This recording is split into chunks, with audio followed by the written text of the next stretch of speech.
नमस्कार मित्रों, NCB education hub YouTube channel में आप सभी का हार्दिक अभिनंदन है। आज की वीडियो क्लास में आपको भारत के सामान्य परिचय के बारे में अध्ययन करवाया जाएगा। यहाँ से दोस्तों आम तौर पर परीक्षाओं में जनरल सवाल पूछ लिया जाता है, इसलिए आप ध्यान से यह वीडियो क्लास देखें। यह क्लास प्रतियोगी परीक्षाओं को ध्यान में रखते हुए स्पेशल रूप से तैयार की गई है। देखिए दोस्तों, क्लास प्रारंभ करते हैं। आपसे पूछा जाता है भारत का आकार कैसा है। दोस्तों, अपने देश का आकार है चतुष्कोणीय, इसमें कोई दो राय नहीं है। कई बार दोस्तों यहाँ ऑप्शन में कंफ्यूज करने के लिए एग्जामिनर कई ऐसे ऑप्शन रख देता है जिनमें आप फंस जाते हैं। जैसे फॉर द एग्जाम्पल मैं आपको बताता हूँ। एग्जामिनर सवाल करेगा भारत का आकार कैसा है।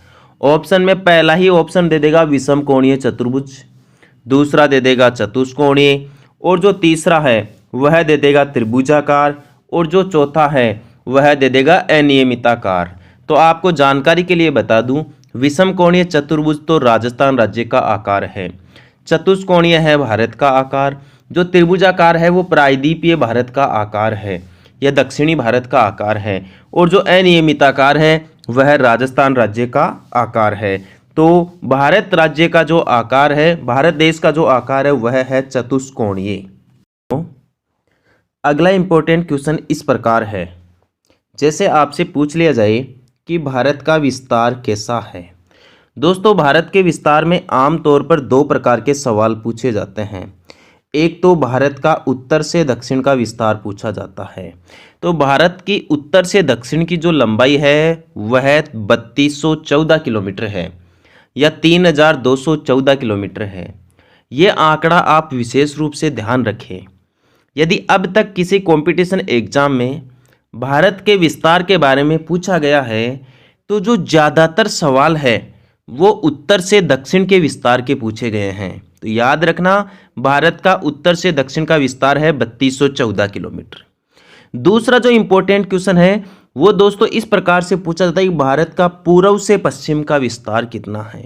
तो दोस्तों, भारत का पूर्व से पश्चिम का विस्तार है 2933 किलोमीटर या 2933 किलोमीटर भारत पूर्व से पश्चिम की ओर विस्तारित है।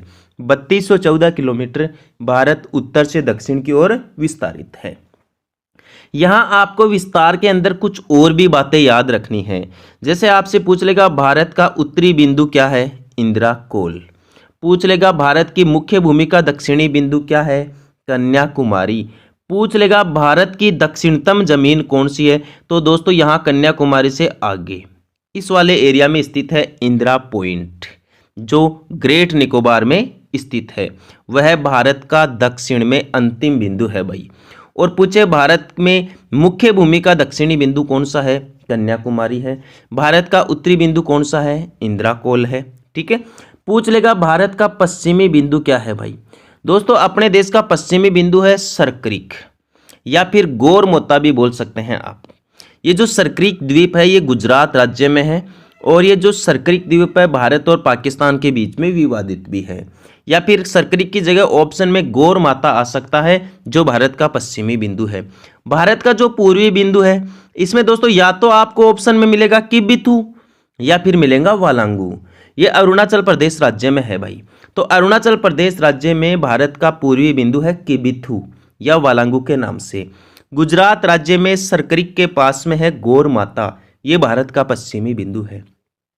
उत्तरी बिंदु भारत का इंदिरा कोल है, जो लद्दाख केंद्र शासित प्रदेश में है, और भारत की मुख्य भूमि का दक्षिणी बिंदु कन्याकुमारी है, जो तमिलनाडु राज्य में स्थित है। और भारत का दक्षिणतम जो पॉइंट है वो दोस्तों यहाँ है इंदिरा पॉइंट के नाम से, जो ग्रेट निकोबार में स्थित है। यहाँ समझ लीजिए आप, भारत का दक्षिणतम बिंदु कौन सा है, ये रहा भाई इंदिरा पॉइंट, जो ग्रेट निकोबार में स्थित है। इसी इंदिरा पॉइंट को पिग्मेलियन पॉइंट कहते हैं, पार्सन पॉइंट भी कहते हैं।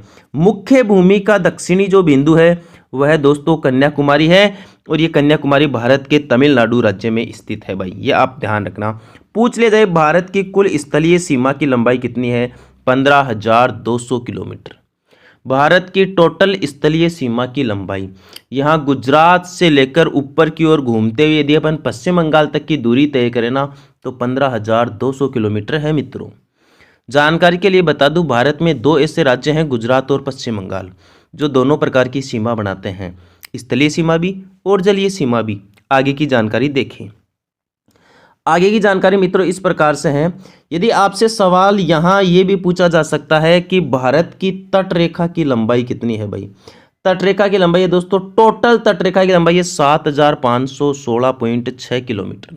याद रखना, 7516.6 किलोमीटर भारत की संपूर्ण तटरेखा की लंबाई है, यह संपूर्ण तटीय सीमा की लंबाई है। बहुत सारी एग्जाम्स में यहाँ से सवाल पूछा जा चुका है और आगे भी पूछा जाएगा कि भारत की तटीय सीमा की कुल लंबाई कितनी है, 7516.6 किलोमीटर। और केवल तटीय सीमा की लंबाई पूछे तो 6100 किलोमीटर। द्वीप समूहों सहित तटीय रेखा की लंबाई पूछे तो 7516.6 किलोमीटर। याद रह जाएगा ना मित्रों आपको। अगला सवाल देखें, आपसे पूछ सकता है भारत का अक्षांशीय विस्तार बताएं। तो भारत का अक्षांशीय विस्तार है दोस्तों 8 डिग्री 4 से 37 डिग्री 6 मिनट उत्तरी अक्षांशों में है। ये बात आप भूल मत जाना, भारत उत्तरी अक्षांशों में और पूर्वी देशांतरों में स्थित है, बस इतना आप याद रखना। तो भारत का अक्षांशीय विस्तार है 8 डिग्री 4 मिनट उत्तरी अक्षांश से लेकर 37 डिग्री 6 मिनट उत्तरी अक्षांश तक। आपसे पूछ लिया जाए संपूर्ण भारत का अक्षांशीय विस्तार कहां से कहां तक है, तो संपूर्ण भारत का अक्षांशीय विस्तार 6 डिग्री 4 मिनट उत्तरी अक्षांश से लेकर 37 डिग्री 6 मिनट उत्तरी अक्षांश तक है। जो 6 डिग्री 4 मिनट उत्तरी अक्षांश है वह इंदिरा पॉइंट से होकर गुजरता है भाई। नेक्स्ट देखें, भारत का देशांतरी विस्तार कहां से कहां तक है। भारत का देशांतरी विस्तार है दोस्तों 68 डिग्री 7 मिनट पूर्वी देशांतर से लेकर 97 डिग्री 25 मिनट पूर्वी देशांतर के मध्य। दोबारा बता दूं, भारत का अक्षांशीय विस्तार तो है 8 डिग्री 4 से लेकर 37 डिग्री 6 मिनट उत्तरी अक्षांशों के बीच में। भारत का देशांतरीय विस्तार है 68 डिग्री 7 मिनट पूर्वी देशांतर से लेकर 97 डिग्री 25 मिनट पूर्वी देशांतर तक। अब देखिए दोस्तों, सवाल आपसे पूछा जा सकता है भारत की स्थिति को लेकर। भारत की स्थिति में आपको दो ही बातें ध्यान रखनी है। एक तो भारत एशिया महाद्वीप के दक्षिणी मध्य भाग में स्थित है। पूछ लेगा भारत एशिया महाद्वीप के कौन से भाग में है, दक्षिणी भाग में है, थोड़ा बहुत मिडिल एशिया में पड़ता है, तो दक्षिणी मध्य एशिया में स्थित है भारत। एक पृथ्वी के मामले में आपसे सवाल कर लेगा कि पृथ्वी की स्थिति को ध्यान में रखते हुए भारत पृथ्वी के कौन से गोलार्ध में है, उत्तरी पूर्वी गोलार्ध में स्थित है भाई। ठीक है दोस्तों, अगला सवाल देखें, आपसे पूछ लेगा भारत का क्षेत्रफल कितना है भाई। 32,87,263 वर्ग किलोमीटर ये अपने भारत देश का क्षेत्रफल है भाई। यहाँ भारत देश के क्षेत्रफल के बारे में सवाल पूछे या ना पूछे, लेकिन इस पॉइंट के बारे में दोस्तों सवाल जरूर पूछा जाता है 2.42% के बारे में, कि भारत का जो क्षेत्रफल है ये 32,87,263 वर्ग किलोमीटर, यह विश्व के कुल क्षेत्रफल का कितना प्रतिशत है, 2.42% है या 2.42% है। अगला सवाल देखिए, क्षेत्रफल की दृष्टि से भारत से बड़े देश कौन कौन से हैं भाई। क्षेत्रफल की दृष्टि से दोस्तों भारत से बड़े देशों का क्रम है ना ये है, आप इस बात को ना भूलें। इसके लिए आप एक ट्रिक के माध्यम से भी याद कर सकते हैं कि रुक चीन अब आ भारत, रुक चीन अब आ भारत। इसमें देखो दोस्तों, रुक रूस कनाडा, चीन अब अमेरिका ब्राजील, आ ऑस्ट्रेलिया भारत। ये भारत से बड़े देश है क्षेत्रफल की दृष्टि से, तो रूस कनाडा चीन अमेरिका ब्राजील और ऑस्ट्रेलिया और भारत। भारत का जो स्थान है दोस्तों वो 7वें नंबर पर है, आप देख लीजिए 1 2 3 4 5 6 और 7। नेक्स्ट देखें दोस्तों, लो हिचिंग आज का सबसे खतरनाक सवाल है दोस्तों, ये लो हिचिंग को लेकर। लो हिचिंग, पिग्मेलियन पॉइंट और पार्सन पॉइंट, ये सारे के सारे नाम दोस्तों इंदिरा पॉइंट के हैं। तो पिग्मेलियन पॉइंट और पार्सन पॉइंट आप आमतौर पर सुनते होंगे कि इंदिरा पॉइंट को ही बोला जाता है, लेकिन लो हिचिंग ये सबसे इंपॉर्टेंट सवाल है दोस्तों, अब परीक्षा में पूछा जा सकता है। अब तक किसी एग्जाम में नहीं पूछा गया है, ना ही किसी किताब में इसका स्पष्ट रूप से जिक्र किया गया है। तो आप ध्यान रखना, लो हिचिंग पिग्मेलियन पॉइंट को ही कहते हैं या इंदिरा पॉइंट को ही कहते हैं, इसी को पार्सन पॉइंट भी कहते हैं। नेक्स्ट सवाल देखें मित्रों, ये जो कन्याकुमारी है इसे कहा जाता है कोमोरिन या केप कोमोरिन। कन्याकुमारी जो तमिलनाडु में भारत की मुख्य भूमि का दक्षिणी बिंदु है, इसे केप कोमोरिन भी कहते हैं। नेक्स्ट सवाल देखिए भाई, आपसे सवाल यहाँ पूछ लेगा भाई क्षेत्रफल की दृष्टि से। नेक्स्ट सवाल देखें मित्रों, आपसे पूछ लेगा कि क्षेत्रफल की दृष्टि से भारत का सबसे बड़ा राज्य कौन सा है भाई, राजस्थान है। और सबसे छोटा राज्य कौन सा है भाई, गोवा है। ये तो साधारण सी बात है।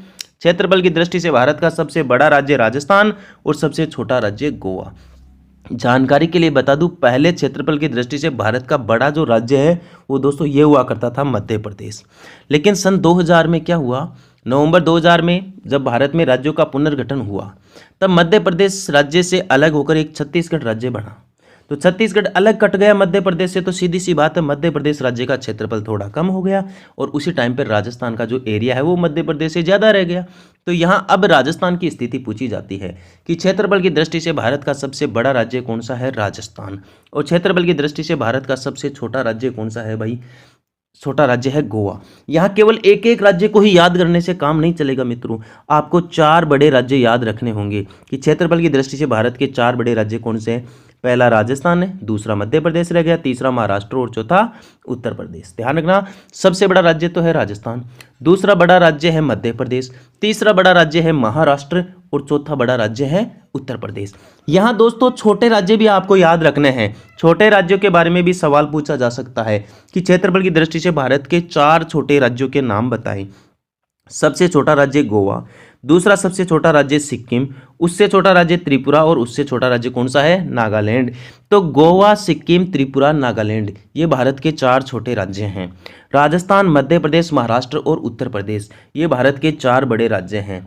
आपसे दोस्तों सवाल यहाँ केंद्र शासित प्रदेश को भी लेके पूछा जा सकता है कि भारत का सबसे बड़ा केंद्र शासित प्रदेश कौन सा है, जम्मू कश्मीर। ये दोस्तों बहुत ही इंपॉर्टेंट सवाल है, वेरी वेरी इंपॉर्टेंट सवाल है, ऐसे मान लीजिए दोस्तों आप। क्यों? क्योंकि अब तक के एग्जामों में यदि ये सवाल पूछा गया है कि भारत का सबसे बड़ा केंद्र शासित प्रदेश कौन सा है तो सभी बच्चों ने अंडमान निकोबार ऑप्शन में आंसर दिया है और वो सही भी था। क्योंकि दोस्तों लेकिन अब स्थिति बदल चुकी है। 5 अगस्त 2019 को जम्मू कश्मीर राज्य से धारा 370 हटा दी गई और जम्मू कश्मीर राज्य का पुनर्गठन करके उसे 2 केंद्र शासित प्रदेशों में बना दिया गया या बांट दिया गया, एक तो जम्मू कश्मीर में और दूसरा लद्दाख में। तो जो जम्मू कश्मीर केंद्र शासित प्रदेश हाल ही में अस्तित्व में आया है वो भारत का क्षेत्रफल की दृष्टि से सबसे बड़ा केंद्र शासित प्रदेश है। तो अब ध्यान रखना, अब आप सबसे बड़ा केंद्र शासित प्रदेश यदि अंडमान निकोबार द्वीप समूह बताते हैं तो आपका आंसर गलत होगा। तो आपको बताना है वर्तमान समय में जम्मू कश्मीर केंद्र शासित प्रदेश सबसे बड़ा केंद्र शासित प्रदेश है और सबसे छोटा केंद्र शासित प्रदेश कौन सा है भाई, सबसे छोटा है लक्षद्वीप। लक्षद्वीप भारत का सबसे छोटा केंद्र शासित प्रदेश है, भूल मत जाना मित्रों आप इस बात को। आगे की जानकारी देख लीजिए भाई। अब दोस्तों जनसंख्या की दृष्टि से भी पूछा जा सकता है, जनसंख्या की दृष्टि से भारत के आपसे 4 बड़े राज्य पूछ सकता है भाई, 4 बड़े राज्य जनसंख्या की दृष्टि से, ध्यान रखना इस बात का। सबसे बड़ा राज्य है उत्तर प्रदेश, दूसरे स्थान पर है महाराष्ट्र, तीसरे स्थान पर है बिहार, चौथे स्थान पर है पश्चिम बंगाल। तो उत्तर प्रदेश, महाराष्ट्र, बिहार, पश्चिम बंगाल जनसंख्या की दृष्टि से ये भारत के 4 बड़े राज्य हैं। जनसंख्या की दृष्टि से भारत के 4 छोटे राज्यों में सबसे छोटा राज्य है सिक्किम, दूसरा छोटा है मिजोरम, तीसरा है अरुणाचल प्रदेश। ये आप ध्यान रखना कि जनसंख्या की दृष्टि से सबसे बड़े 4 राज्य कौन से हैं, उत्तर प्रदेश, महाराष्ट्र, बिहार और पश्चिम बंगाल। जनसंख्या की दृष्टि से सबसे छोटे राज्य कौन से हैं, सिक्किम, मिजोरम, अरुणाचल प्रदेश। पूछ लिया जाएगा जनसंख्या की दृष्टि से सबसे बड़ा केंद्र शासित प्रदेश कौन सा है, तो दोस्तों दिल्ली है, दूसरा बड़ा है जम्मू कश्मीर, तीसरा है पुडुचेरी। तो दिल्ली, जम्मू कश्मीर, पांडिचेरी ये जनसंख्या की दृष्टि से सबसे बड़े केंद्र शासित प्रदेश है। दोस्तों लक्षद्वीप को तो आप रट ही लो, क्षेत्रफल हो चाहे जनसंख्या हो, दोनों की दृष्टि से भारत का सबसे छोटा केंद्र शासित प्रदेश लक्षद्वीप ही है। अगला सवाल देखिए दोस्तों, यहाँ दोस्तों एक सवाल आपसे कर्क रेखा के बारे में पूछा जा सकता है भाई। दोस्तों कर्क रेखा के बारे में बहुत सारे प्रकार के सवाल पूछे जाते हैं। ये जो कर्क रेखा है ये दोस्तों 23.5 डिग्री उत्तरी अक्षांश रेखा है, आप ये बात भूल मत जाना। कर्क रेखा का मान है 23.5 डिग्री उत्तरी अक्षांश रेखा और ये जो रेखा है ये दोस्तों भारत के बीचों बीच से गुजरती है। बीचों बीच से गुजरने का मतलब है ये भारत को 2 बराबर भागों में बांटती है, एक तो उत्तरी भारत में और दूसरा दक्षिणी भारत में। ठीक है दोस्तों। तीसरी बात देखिए आप, कर्क रेखा भारत के कितने राज्यों से होकर गुजरती है भाई, 8 राज्यों से होकर गुजरती है। इन राज्यों को याद करने के लिए दोस्तों अपने पास में एक ट्रिक भी है, आप याद कर लेना, राम झाके 6 पंगु मित्र है, राम जाके 6 पंगु मित्र है। तो दोस्तों राम जाके 6 पंगु मित्र है, इस ट्रिक में वो 8 राज्य शामिल है जो कर्क रेखा उधर से होकर गुजरती है। जैसे दोस्तों राम राजस्थान, मध्य प्रदेश, झा झारखंड, के इसमें साइलेंट रह जाएगा, पंगु पश्चिम बंगाल और गुजरात, मित्र दोस्तों मिजोरम और त्रिपुरा। राम झाके छः ये छत्तीसगढ़ हो गया। तो राम झाके 6 पंगु मित्र हैं। इस ट्रिक में आप इन राज्यों को याद कर सकते हैं। दोस्तों अगला सवाल देखिए आप कर्क रेखा के मामले में। कर्क रेखा के मामले में मित्रों अगला सवाल ये बनता है, कर्क रेखा भारत में प्रवेश कहाँ से करती है? भाई गुजरात राज्य से करती है। कर्क रेखा भारत में निकास कहाँ से करती है? मिजोरम राज्य से करती है। कर्क रेखा का भारत में सर्वाधिक विस्तार किस राज्य में है? मध्य प्रदेश में है। और न्यूनतम विस्तार किस राज्य में है? त्रिपुरा राज्य में है। ध्यान रखना, कर्क रेखा भारत में गुजरात राज्य से प्रवेश करती है, मिजोरम राज्य से निकास करती है। कर्क रेखा का भारत में सर्वाधिक विस्तार मध्य प्रदेश राज्य में है और सबसे कम विस्तार त्रिपुरा राज्य में है। एक सवाल, कर्क रेखा को 2 बार काटने वाली विश्व की एकमात्र नदी कौन सी है? भाई माही नदी है। माही नदी, जिसे दक्षिणी राजस्थान की स्वर्ण रेखा नदी कहा जाता है, मध्य प्रदेश की पहाड़ियों से निकलती है, खंबात की खाड़ी में गिरती है। ये कर्क रेखा को 2 बार काटने वाली नदी है, उल्टे यू आकार में बहने वाली नदी है। झारखंड राज्य का जो रांची शहर है वो दोस्तों कर्क रेखा पर स्थित है। यहाँ से सवाल पूछा जा चुका है कि कौन सा शहर कर्क रेखा पर स्थित है? झारखंड राज्य की रांची शहर। एक दोस्तों मध्य प्रदेश का जो महाकालेश्वर मंदिर है उज्जैन के निकट, वह भी कर्क रेखा पर ही स्थित है। अगला सवाल दोस्तों आपसे भारत की मानक समय के बारे में भी पूछा जा सकता है। दोस्तों ये जो भारत की मानक समय रेखा है, इसका नाम है दोस्तों 82.5 डिग्री पूर्वी देशांतर रेखा। पूछा जाए आपसे कि भारत की मानक समय रेखा का मान कितना है, तो 82.5 डिग्री पूर्वी देशांतर रेखा है। यह भारत के कितने राज्यों से गुजरती है? भाई ये भारत के 5 राज्यों से होकर गुजरती है। ध्यान रखना आप इस बात का कि मकर रेखा जो भारत की मानक समय रेखा है, सॉरी मकर रेखा नहीं, भारत की जो मानक समय रेखा है वह भारत के कितने राज्यों से होकर गुजरती है? 5 राज्यों से होकर गुजरती है। और यह एक देशांतर रेखा है जिसका मान है 82.5 डिग्री पूर्वी देशांतर रेखा। जिन 5 राज्यों से गुजरती है उनका नाम दोस्तों इस प्रकार है, आप याद कर सकते हैं। उत्तर प्रदेश, मध्य प्रदेश, छत्तीसगढ़, ओडिशा और आंध्र प्रदेश। दोबारा बता दूं, उत्तर प्रदेश, मध्य प्रदेश, छत्तीसगढ़, ओडिशा और आंध्र प्रदेश, ये वो 5 राज्य हैं जहां से मानक समय रेखा होकर गुजरती हैं। सवाल डायरेक्ट छोटा सा पूछा जाता है कि ये जो मानक समय रेखा है कहां से निर्धारित की जाती है? दोस्तों नैनी स्थान से निर्धारित की जाती है। और ये नैनी स्थान उत्तर प्रदेश के प्रयागराज राज्य के मिर्जापुर कस्बे में स्थित है। भाई पूछ लेगा भारत के मानक समय ग्रीनविच रेखा से कितना समय आगे है? 5 घंटे और 30 मिनट आगे है। इसका साधारण सा मतलब ये हुआ कि यदि ग्रीनविच रेखा पर दोपहर के 12 बज रहे हैं तो भारत में दोपहर बाद के या शाम के 5:30 का समय हो जाएगा। भाई अगला सवाल देखिए। अगला इंपॉर्टेंट सवाल मित्रों ये पूछा जाता है कि ये जो कर्क रेखा तथा भारतीय जो मानक समय रेखा है वो एक दूसरे को कहाँ काटती है? तो छत्तीसगढ़ राज्य का एक सरगुजा स्थान है। भाई इस सरगुजा स्थान पर 23.5 डिग्री उत्तरी अक्षांश रेखा और 82.5 डिग्री उत्तरी अक्षांश रेखा एक दूसरे को काट देती है, या कर्क रेखा और भारतीय मानक समय रेखा एक दूसरे को काटती है। पूछ लेगा भारत की मुख्य तटरेखा की लंबाई कितनी है? 6100 किलोमीटर। और पूछे भारत की संपूर्ण तटरेखा की लंबाई कितनी है? 7516.5 किलोमीटर। तो दोस्तों यदि आप मेरी इस वीडियो क्लास को ठीक तरीके से देख चुके हैं, आपको ये जानकारी समझ में आई है और आपको लगता है कि ये आपके कंपटीशन एग्जाम्स में काम में आ सकता है, तो आज ही मेरे यूट्यूब चैनल को सब्सक्राइब कर ले, वीडियो को लाइक तथा शेयर भी करें। ठीक है दोस्तों, जय हिंद, जय भारत, वंदे मातरम।